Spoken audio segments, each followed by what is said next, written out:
Welcome to my podcast, Transformational Conversations, where I speak to coaches, entrepreneurs, and business owners on how challenging experiences in their life have provided huge transformational growth. This is so that we can learn from these experiences and all grow as a result. Enjoy the conversation. I'm here today with Michael Phan. So Mike is a new father of twins, a prolific marathon runner, and founder of transformational health and fitness business, MPRS, which is based in Yorkshire. So Mike has dedicated himself to help transform the health and fitness of 10,000 people so that they can enjoy the once in a lifetime experience of running their first marathon. When I say prolific marathon runner, you've done so many now that I think when we spoke, you said you'd lost count of how many, but it was... I genuinely have lost count. I think it's in the late 30s, maybe early 40s. Amazing. What an incredible achievement to be able to, provide the insights that running 40 marathons can give you. How did you come to set up your own business, MPRS?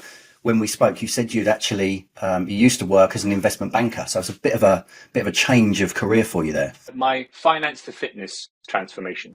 So I'd say it was quite a selfish move to make, in that I set up the business to help myself to meet people like me, because I was in the investment banking world down in London. It didn't feel as fulfilling as I would hope. It didn't float all of my boats, and I guess I had followed the stereotypical journey as a Asian son, the only son of my mom and dad, and I've got two sisters. It was, I think, kind of unspoken that I was going to go into finance or something, accounting or banking or something, a lawyer or something like that. And I followed that for a fair few years. I was in investment banking for at least 10 years, and it didn't appeal to me to continue down that journey for the rest of my life, for the rest of my working career. So what happened, what was the catalyst that moved me from finance to fitness, was in running my first marathon back in 2007. So like the psyche of a typical investment banker is, you set yourself goals and you challenge yourself. And what happened was I went and challenged myself before my 30th birthday by signing up to doing something as crazy at the time as running a marathon. So I signed up to run the New York Marathon as my first one. I was raising money for the British Red Cross, which is a charity very close to my heart. And I raised the money, I did the training, I jetted off to New York and did this first marathon. And that was like a fork in the road for me, because one of two things could have happened.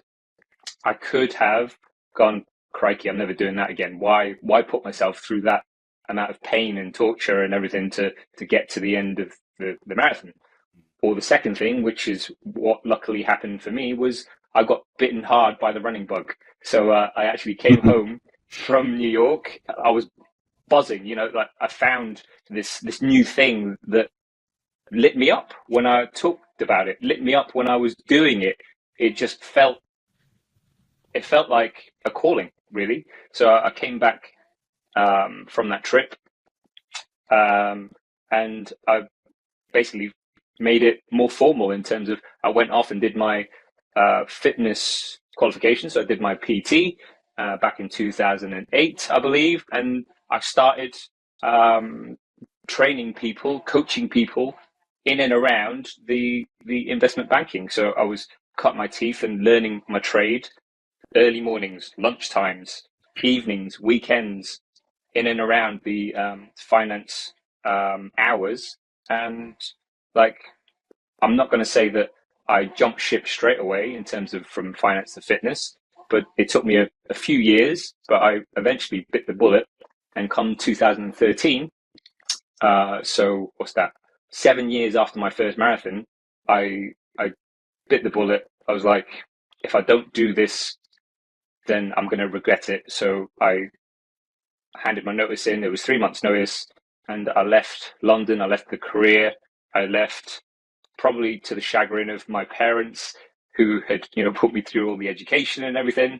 And then I jetted off to Yorkshire, to York up here. And at the time, I was also getting married to my now ex, and setting up a whole new life up here. So come 2013, 2014, I set up this business selfishly to help me to meet new people, because we were new to this town, this city. And I obviously had this newfound love for fitness, for running. And I wanted to create a program that would allow other people to experience what I got to experience, to help them to transform their outlook, their health and fitness, to such an extent that they were then able to go, actually, I could do this marathon. So in a nutshell, in a long nutshell, my first program that I created was called Running Fit, and I wanted it to do what it says on the tin, which is get people fit to run around in their life, whether that was to run marathons or whether it's to run around for kids or whatever, like just to give them the opportunity and give them all the shortcuts and experience and wisdom that I'd picked up over the years, so that they could change their outlook on their life.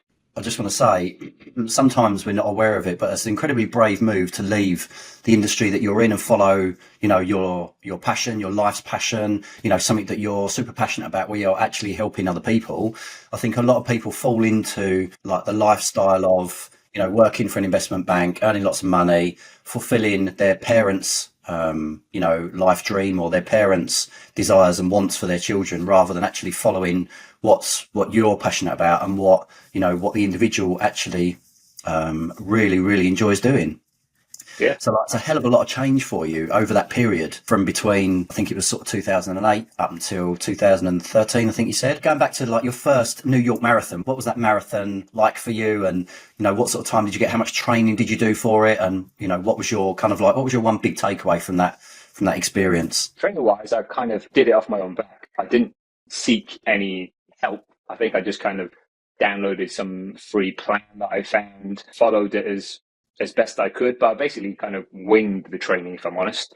And the biggest insight was the power of actually having structure and having regularity and consistency in the training, because that's like, running is a very solo sport. You get out what you put in, and that's the beauty of what I love about this sport, this activity. But the example that was set to me during that run back in 2007 was Paula Radcliffe. She was running that year, and she won it that year. So we were all chasing her basically during that run. So we're all chasing her. We couldn't get near her. I think she ran that in 2 hours 17, wow, which at the time was a world record. Yeah. 2 hours 17 to cross, to finish 26 miles, 26.2 miles. That's incredible. To put it into context, I did my first one in 4 hours 9. Mm-hmm. So that's that picture there. That's me crossing the finish line there. Love it. And I was broken. Yeah, I bet. Right? But the insight was plain to see in that the next day, so most marathons, they generally ran on a Sunday because of road closures and all that stuff in a city. So on the Monday in Times Square, I was doing the tourist thing after having ran the marathon. The day before, I was walking just like, still wet behind the ears, like still like gawping at everything because I'd never been to New York, walking around, and this woman passed me by with a pram, and she had a child in the pram, and she just, passed me by, and I was like, who's that? I just looked up from my kind of hobbling state walking around Times Square, and it was Paula Radcliffe. She was pushing her pram with her daughter, who I now know is called Isla, and she just looked like another tourist. Like, she was just gliding past me, whereas I was like absolutely crippled. Like for that first one, I couldn't walk properly for about a week. And then Wow. there's this, top elite level athlete who had put in the work. She was top of the game, and she looked like she was just having a stroll in the park the day after having done a world record. So for me, the biggest insight was, hell, imagine what I could achieve if I found some help, if I got some structure, if I was consistent with my training, if I actually learned more about this activity, this sport that was so rewarding. In that, we ran through 5 boroughs of New York. I couldn't tell you them now, but there were 5 boroughs, and we finished like in Central Park, basically.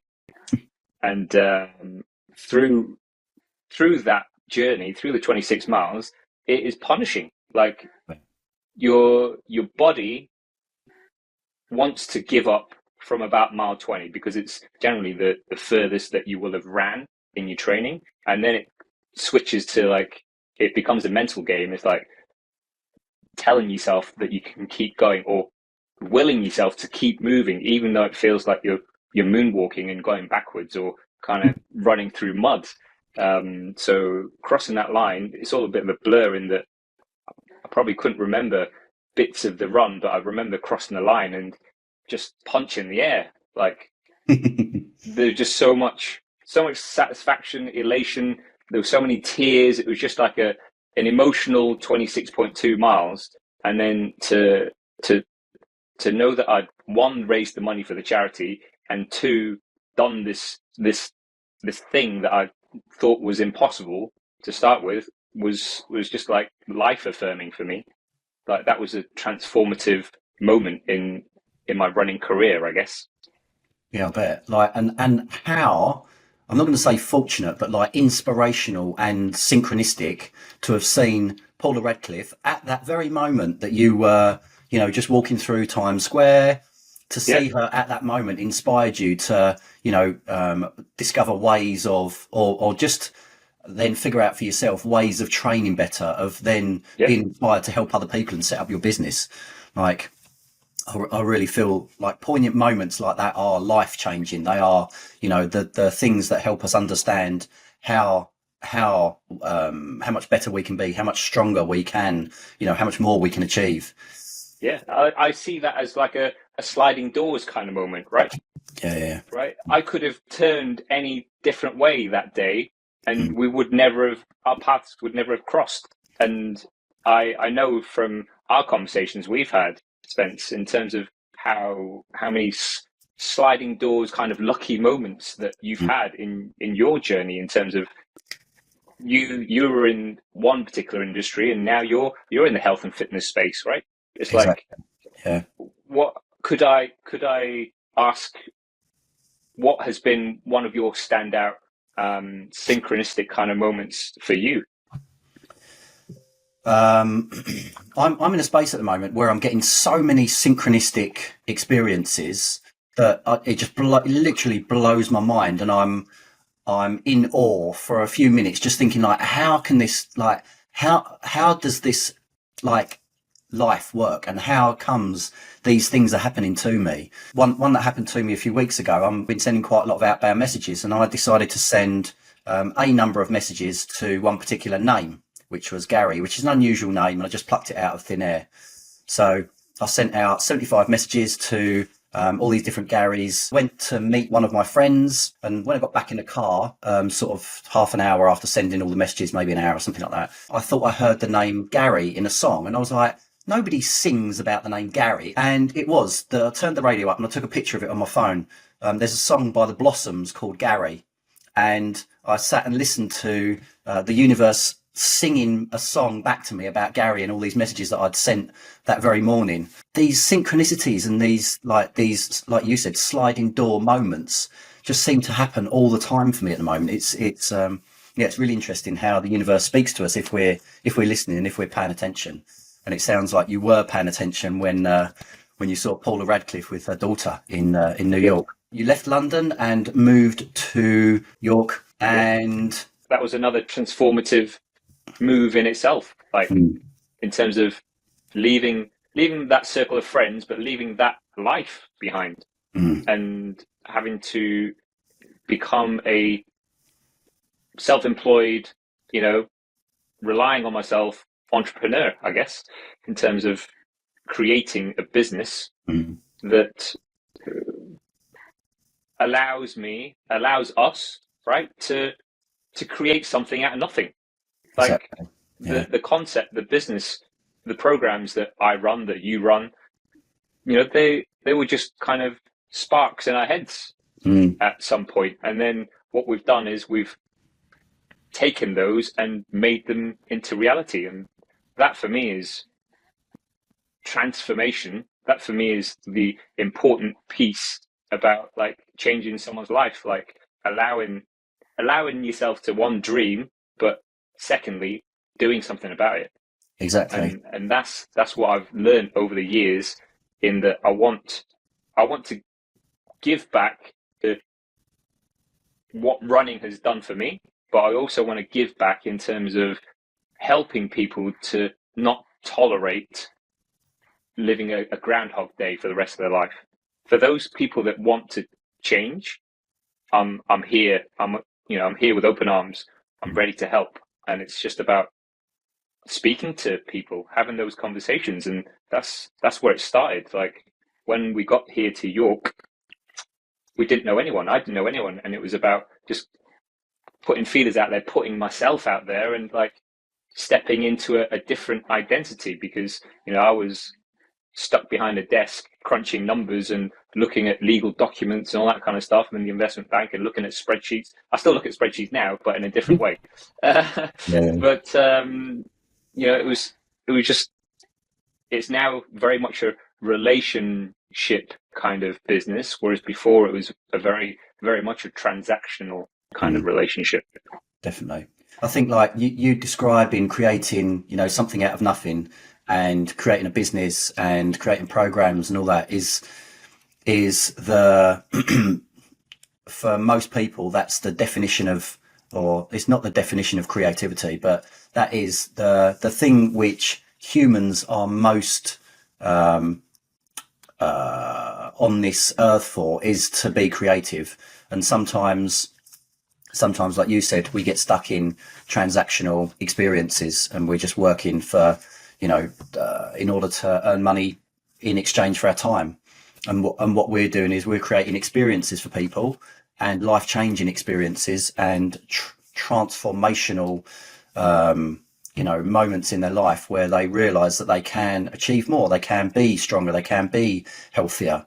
It's a big part of what I do, is to help people transform their health, energy levels, vitality, self-worth, coaching them through, habits and routines that are life enhancing, so that they have more energy for their family, they have more time, and, they wake up in the morning feeling alive, so that they can, like you are at the moment, spend time with their family. So could I ask why you got into this space, Spencer? Because I don't think I know. For most of my life, I've been working in construction. So from the age of about, I started working on building sites, helping my dad. My dad ran a construction company, a dry lining company, for many years, and set it up when I was born. I did the typical thing of, this is what my dad's into, this is what he wants me to go into, so this is what I'm going to do. So I went into construction. I hit a proverbial wall with regards to my health in around 2011, 2012. I was running the construction business with my brother. We'd set the company up in 2005. We'd gone through a recession in 2008, 2009, and we were just starting to come out the other side of it. I was working for somebody else. At the same time, I was running my own business and doing sort of 16, 17-hour days. Essentially went through burnout, but didn't label it as burnout. It was just working too much stress, not looking after my body, eating the wrong foods. I'd be having McDonald's breakfasts and all sorts of awful, unhealthy food in my diet, and I hit a wall. I became so unwell that the doctors had prescribed me antibiotics for a recurrent bladder infection. and it got so bad that I felt like my body was dying. I had like an experience where I hit such rock bottom that I just turned my back on Western medicine and made a commitment and a vow to myself to figure out a way of fixing my own health and sorting it out myself. So I went off. I stopped taking the antibiotics. I'd had IBS for years, and I was experimenting with some supplements and bits and pieces. So I went off. I tried Bowen, Reiki, therapy, cupping, acupuncture, yoga, breath work, gong baths. I've just literally tried everything. Lots of different types of yoga, and I met a yoga teacher who was really good, and we were doing a hell of a lot of breath work. It was like Kundalini yoga teacher, which is very, very ego based, or very, trying to break the ego head on through breath work and strength and power. And I was also seeing a reflexologist at the time, and the reflexologist suggested I go and see a kinesiologist. So I went to see this woman, had no expectation, didn't know anything about kinesiology. I was just, someone said to me, I'll try this. I was like, yeah, fine. So I went along to try kinesiology, and within 5 sessions, I was almost back to normal. And like that literally blew my mind. I was like, how can someone who's not treating me with any kind of medication, any supplements, any, anything, heal me? We were doing a lot of like inner child work, and I was writing letters to family members that had passed away. I was starting to unravel some of my history and my past to do with my parents and friends and family and stuff that was going on in my life. I'd recently had 2 bereavements as well. So we did a lot of work, and within 5 sessions I was, on very much on the road to feeling normal again. So I kept going to see this woman, because I was having such incredible experiences. I'd come away from the sessions and I'd be like crying and feeling elated and like ecstatic and happy, and I'd never felt like emotions on this kind of level before, where I was, such highs and such lows, but starting to feel literally everything, whereas previously everything had been shut down for a long time. And she eventually suggested that I try, or that I go along and learn kinesiology myself, because I was having such incredible experiences. So I did. And then a year later, after doing the foundation and then doing a practitioner's course, I was sort of 3/4 the way through doing my practitioner's course. And I did a double take. I kind of like felt this like shift of my personality, where I looked at my old self and thought to myself, how did I get here? Like, I've been working in constructions for years. I didn't have any knowledge of emotions. I didn't have any understanding of, what feelings were. And all of a sudden I'm learning how to heal people through all of this, what I called at the time wacky, modalities. I'm helping people with their emotions, rubbing lymphatic points. I'm holding points on their body. I'm using nutrition and supplements. I'm, learning all this incredible stuff. And yeah, I completed the practitioner's course. I then started taking clients. I've learned so much in such a short space of time. I thought in the last sort of 5 or 6 years I knew a lot, but this is kind of like next level. And I'm really proud to be helping people improve their health, improve their lives, helping them to be more productive, increase their longevity as well, which is a big part of what I do. So yeah. So what I'm hearing, Spencer, is you were really, not just you, we were both really closed-minded prior to going on these journeys of ours. Like, it was, in your words, quite alien, quite wacky to even think about this stuff, whereas now you're doing it on a daily basis. Whereas now I'm helping to transform people's lives on a daily basis and get to call it work. Like, how cool is that? Yeah, it's phenomenal. And what I see is, how wacky is it to think anything else? How wacky is it to think that if you just keep doing the same things, you're going to somehow get different results? It's somehow going to just turn out all right. And that's the kind of conversation that I have on a regular basis, where people, they feel like they've got into a rut and they don't know where to turn. And that's where the conversation starts. It's like, okay, well, have you ever thought about what you actually want? I think that's essentially the core of what coaching is. It's to let people know that they have options, and for people like you and I to have experienced those options and to have experienced the transformations that we have, we can then provide options to, various different clients and say, well, have you tried this? Have you tried that? This is an option for you. This is an option for you. Whereas most people tend to get kind of like blinkered into, I don't have any options. It's a very fixed mindset. So we're here to open up that mindset and provide options and, sometimes challenges for people to grow in order to improve their lives. Yeah, and like, case in point, this was one of the first kind of mindset, personal development books I ever read, and it's this mindset book by who is it, Carol Dweck, right? And it's fixed mindset versus growth mindset, and this was like one of the catalyst books that kind of changed my way of thinking. It's like, actually, do I reward in the children that I'm bringing up? Do I reward the growth mindset in that, if I put more effort into this, if I try and keep trying and learning, am I going to grow that way? Or do I take the attitude that I was just born with, God-given talent, and why try doing X, Y, Z when I have the talent, the God-given talent to do ABC? It's like that's this book here is probably the first one of the first books that I recommend to my clients, in that it helps them to realize that for a long time they've probably had kind of a fixed mindset in terms of how they can change, how they can decide to change at any moment and at any age. Because too many people, I don't know what your experience of this is like, but too many people in my world, in my niche, are of the thinking that it's too late. Like they've got to a certain age and they're like, it's too late for me to do something. And that's, I call BS on that. Like what's the eldest client that 16. you've helped to transform, Spencer? The eldest client I've helped to transform is 50 years old. 50.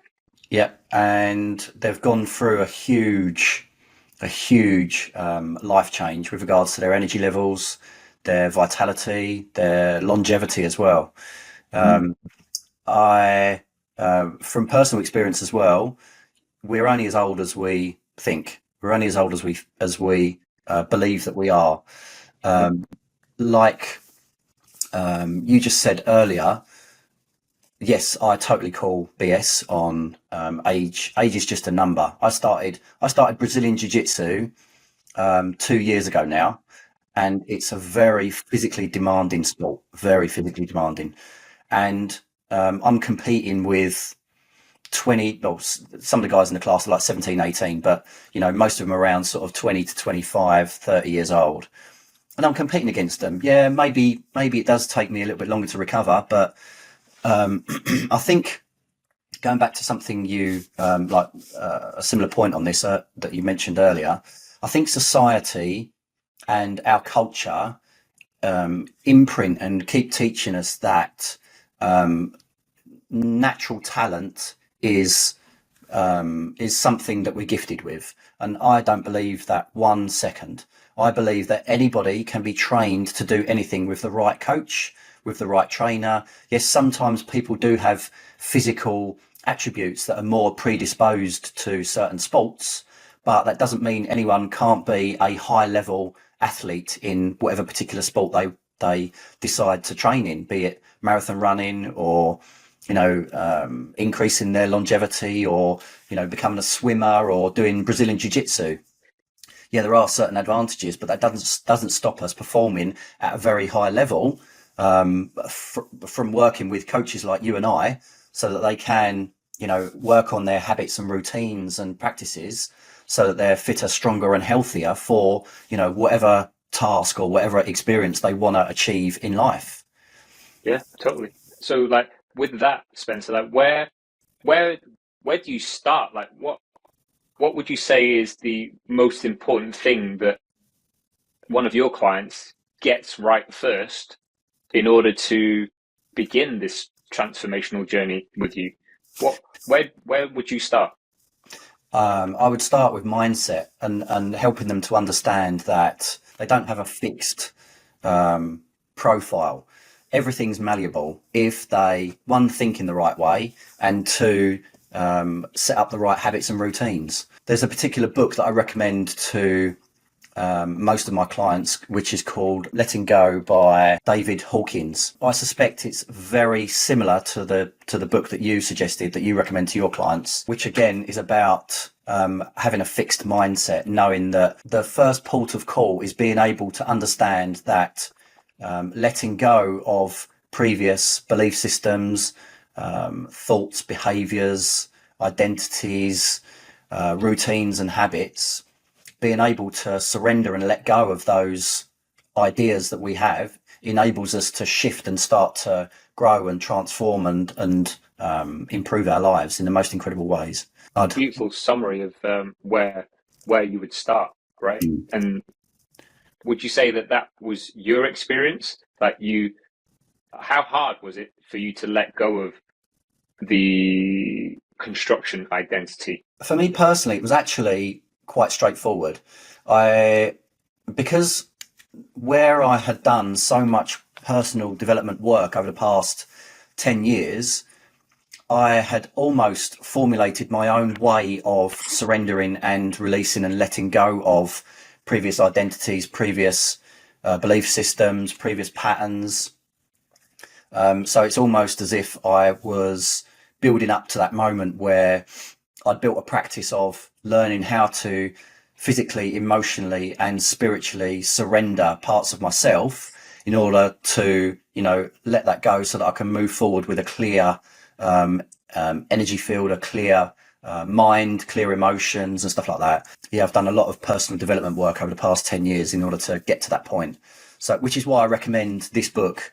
I kind of like did a lot of it myself, but this book summarizes it and puts it into a really succinct formula and way of achieving that same sort of process. Coming back to what you said, moving to a new area, creating a new business as well at the same time. They say that one of the most stressful things that you can do in life is move house. And you did both of those in a very short space of time as well.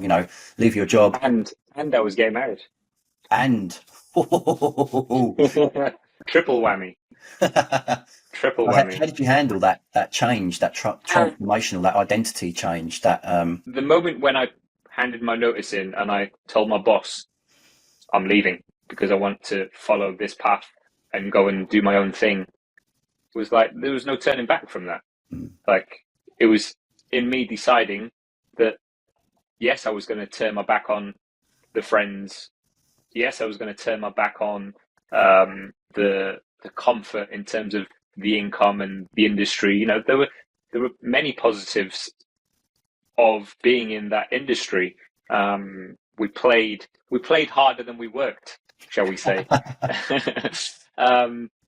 However, in terms of letting go of the identity, I'd say it was. I'd say I kind of changed my identity whilst I was there at the bank, because it was me that kind of instilled a healthier outlook on the whole company. Like I was the one that created the football team. I was the one that introduced, people to more than just Krispy Kreme donuts every Friday afternoon. When birthdays came around and people were leaving and, celebrations, whatever, like invariably it'd be, everyone getting bacon sandwiches in and like the whole office gets a Krispy Kreme donut. Like the number of donuts that we had over the 10 years is just, I'm sick of them now. But in terms of the identity, yeah, I think I was learning that was my superpower. right? That was my superpower, in that I thrived best when I was, one, gathering people, like creating some kind of community. And in this case, it was the football team, or it was, getting people together on socials. And, I did charity quiz nights, and like we did tournaments and all sorts. And it was down to me starting all of that, because in the office, in the company, it was a bit stagnant, if I'm honest, in terms of like corporate wellness. So I approached the CEO, who I actually trained as well, and I've got him on board, and instilled a better way of thinking, a better way of living for everyone. And that was to ultimately the benefit of the company's bottom line, because everyone was healthier, everyone was more productive. And I think I was sad to leave. Like, I remember, my leaving speech, when everyone, gathered around, and they'd all chipped in their five or 10 or whatever to get me the presents and more Krispy Kreme donuts and whatever. But I was also proud of the mark that I'd left the company. I wanted to recreate that in whatever I put my hand to next, and that was MPRS. So in terms of why MPRS, like, basically I started off with calling it Michael Phan Running Specialist, because that's the identity that I was stepping into. And then I decided, actually, it's quite a mouthful, so shorten it to MPRS. And that's the logo there, right? And then, I just started creating. I was eager and excited about creating something that supported this new identity of mine, which was, Mike is here to help people to feel better in themselves. And if running can be involved, then all the better. I think that's the true definition of a leader, isn't it? It's creating a product or a group where you're in service, you're helping other people improve their lives as well. You've been through such a transformational experience with your own, health over the years, from starting your running to instilling and inspiring other people to look after their health as well. I had a similar thing at my company. I went through, I was looking after my own health. I started eating organic and, cut out all refined sugar and stopped eating the McDonald's, many, many moons ago. And, but I would still get some suppliers come into the office. So we had an office of about 10 people in the office. And I would still get some suppliers bringing in like packets of biscuits and Krispy Kreme donuts and like sugar-filled treats. And one supplier brought in a tray of 12 Krispy Kreme donuts, and a couple of the people in the office had one, and there was sort of 5 or 6 of them left overnight. So I put them in the bin. I was like, I don't want my staff eating that rubbish food. It doesn't help them. It doesn't fuel them. It doesn't, inspire them to be better people. It's just destroying their health. So I put them in the bin. And a couple of our staff come in the next morning, and one of them specifically complained to me that she was going to have she had planned to have a Krispy Kreme donut for breakfast, and that I'd annoyed her. But I was like, I don't care. Like, I know that that's not going to make her healthier and happier. It's just going to, give her a quick sugar hit for about 10 minutes, and then she'll be on the sugar train, what I call the sugar train. Crap afterwards, right? Exactly. Yeah. On that sugar train for the rest of the day. So you are very recently, have become a father to two twins. So yes, two twin boys. Amazing. Which is like, for me, is a life transforming experience in itself. Like, to have children, and I still can't get my head around the fact that, we as humans create life. We are able in this physical body to create more life. And that's literally the definition of creation. But so what's been the experience for you over the past, is it 2 or 3 months? They're officially 9 weeks and 1 day old. How transformational has the last 9 weeks been for you? It's been transformational and also challenging. So I'm not going to sugarcoat it like those Krispy Kreme donuts. Love it. It is challenging, right? Like, no one prepares you for what is to come when a child is handed to you, and just the sheer responsibility of it. Like, here's your child, Mike. Look after it. It's not like it's like a Tamagotchi on steroids, right? You can't let this one down. You can't let it down. You can't you have to keep feeding it. You have to keep picking it up. And I am 100% responsible for this one and the other one, right? That's what is challenging for me, or that's what has been most challenging in that there's two of them. But we don't know any different, me and my partner. Like, we were blessed with two beautiful boys, and like, the transformation has been in how I have to now step up, how I have to transform to be able to juggle creating my business, to juggle looking after the family, to juggle the little things, big things, shall we say, of things like having no sleep, right? Like, we bang on about how important sleep is to our clients, and I'm not getting enough of it. So it's about how do I tackle that? How do I handle that whilst keeping the business going, whilst being a partner to my partner, Claire? How do I still be the present and responsible father to the boys, despite having little to no sleep for the last 9 and a bit weeks? That's what I would say has been the most transformational aspect of becoming a dad to twins, and it's the juggle, I would say. Definitely, I think it adds a new layer of time management and respect for, for me personally, the experience of having children gave me a new level of respect for my parents and what they sacrificed, what they gave up for me.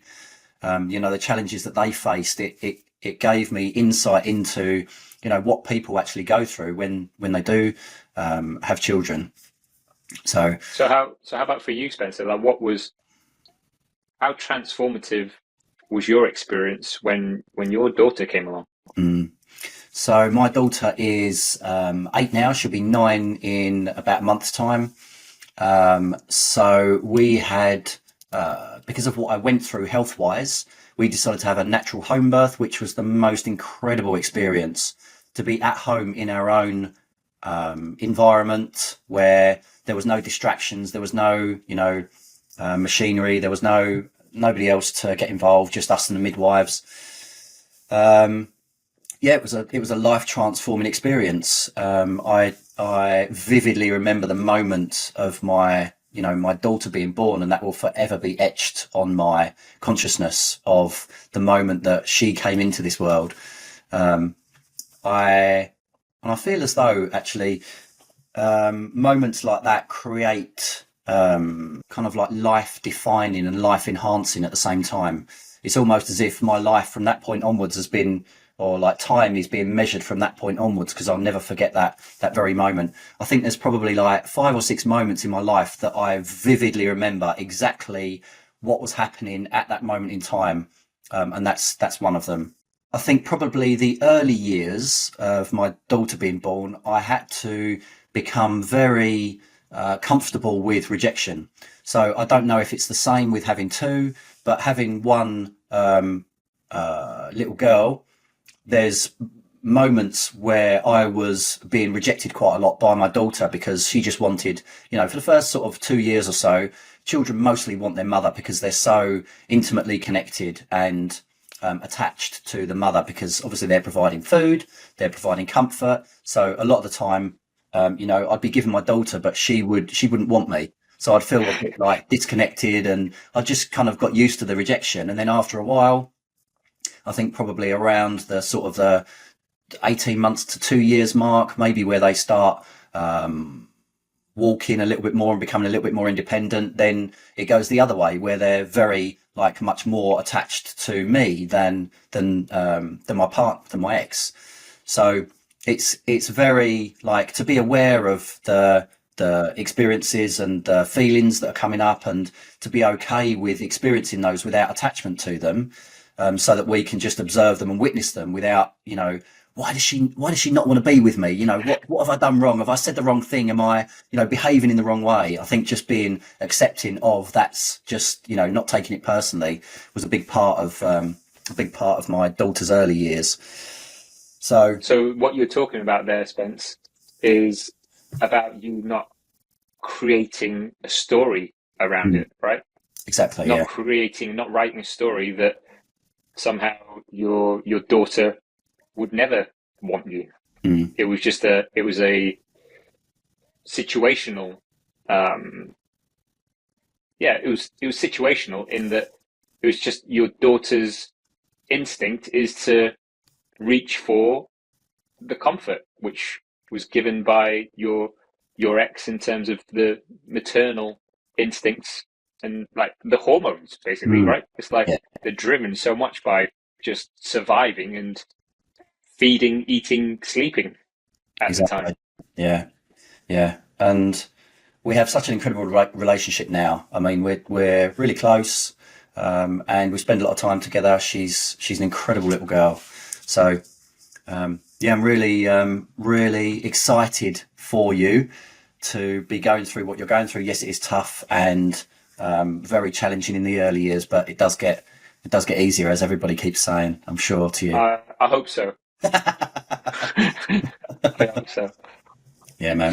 For my partner as much as for me as well, because it's particularly taxing and transformative for the mother, because they would have carried the baby for about 9 months, and then that whole separation of the babies were inside her, and now they're outside, and she has to share them with me and with other people, right? That not a lot of people talk about that.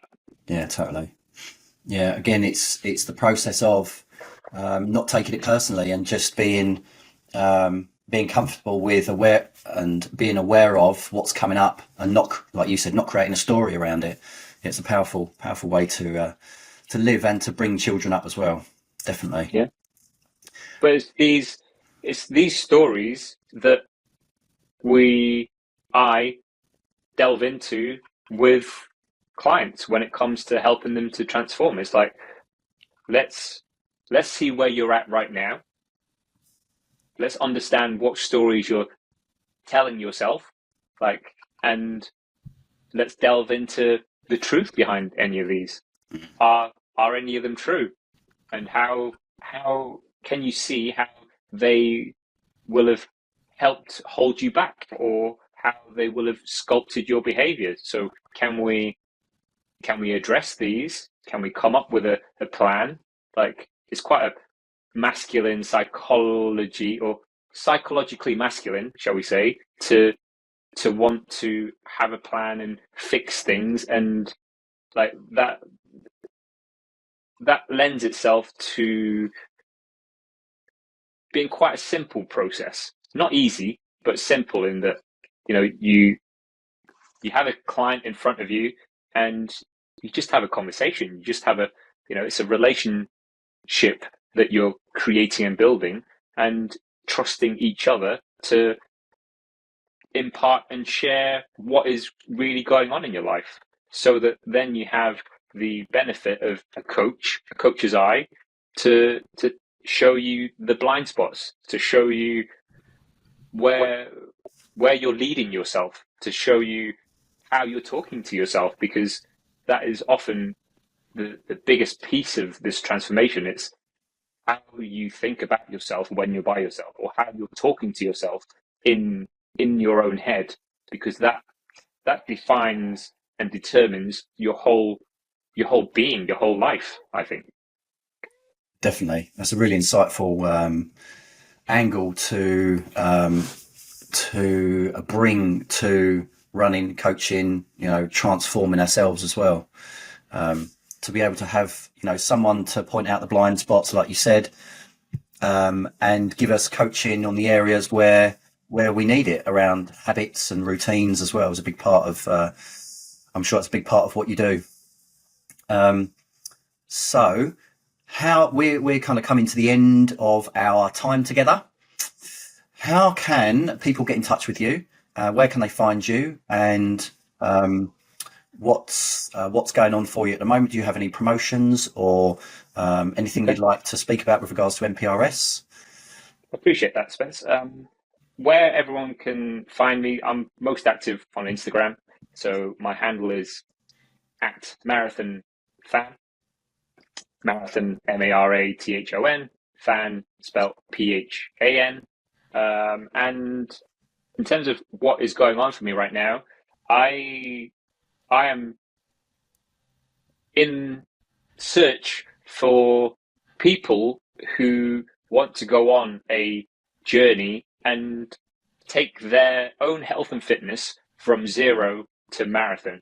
From I can't walk for the, I can't run for the bus without getting out of breath, to what you think I can run a marathon. That's the piece that I want to help a handful of people with, because it is such a intense journey, such a intense coaching relationship whereby it's one-to-one. Like we're talking, actually physically turning up and meeting each other in person. This isn't just a online kind of program that I'm running, and it's a unique set of people who are probably where I was in terms of in the finance world, in some kind of high level position where they're highly stressed. They're probably comfortable in terms of monetary terms and, like their standard of living and everything. However, what they haven't prioritized for a long time is their own health and fitness.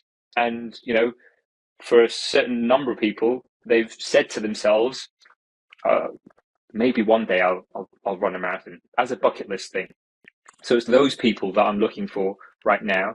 And if they would like a conversation about how that looks, about all the details, the logistics, the money, all that kind of stuff, the investment, then all they need to do is reach out to me via my Instagram handle, Marathon Phan. They would be absolutely transformed working with you. I can tell that, I've spent a lot of time with you on various different retreats and in groups and met you in person. I know that you're an incredible coach and you've got so much experience with what you do as well. So, I'd highly recommend getting in touch with Mike and just having a conversation to see if there's any synchronicity and journey that you'd like to go on with regards to running your first marathon. I love it, man. Yeah, thank you, man. This has been incredible. I've really, really enjoyed this chat, Mike. And I'd love to do it again at some point and maybe go a little bit deeper with regards to some of your knowledge and wisdom on diet, nutrition, supplements, wearables as well. I know you're quite keen on your wearables and stuff to do with fatherhood as well. Yes, I look forward to speaking to you again soon. I'd love to have you back on at some point in the future. Maybe we can go a little bit deeper with some of the subjects and topics we've covered. I'd love to know more about how you're getting on with bringing two young men into this world as well. Yeah. I know we've both done a lot of men's work as well. So your ability to bring that into them and put them on a path of being an authentic, divine masculine is going to be a big part of your life coming up as well. I'm excited. I'm excited for this new challenge that has been brought upon us. I love it, man. Look forward to speaking to you soon. And thank you so much for coming on and sharing your knowledge, wisdom and insights as well.